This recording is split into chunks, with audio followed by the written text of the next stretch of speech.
വേടന്റെ ഉദരത്തിൽ നിന്ന് ഉരുവം കൊണ്ടത് പരുത്തിയല്ലോ, എരിക്കും തീ പോലൊരു തീയാണ്.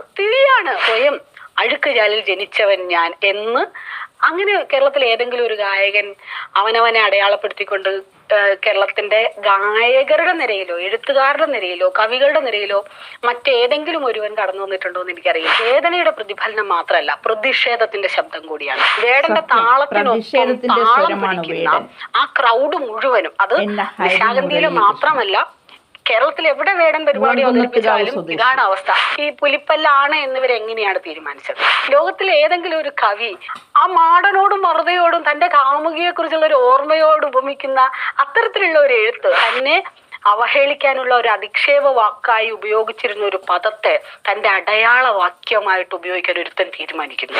വേടനെ തള്ളിക്കളയാൻ സർക്കാർ ഉദ്ദേശിച്ചിട്ടില്ല. വേടനെ ചേർത്ത് പിടിക്കാൻ തന്നെയാണ് തീരുമാനിച്ചിട്ടുള്ളത്. നൂറ്റാണ്ടുകളുടെ നിശബ്ദത ഭേദിച്ച് ഞങ്ങൾക്ക് വേണ്ടി ഉയർന്ന ഒരു ശബ്ദമെന്ന് ഒരു ജനത മുഴുവൻ കാതോർക്കുന്ന ഒരു മനുഷ്യൻ, അവൻ എന്റെ അഭിമാനമാണ്.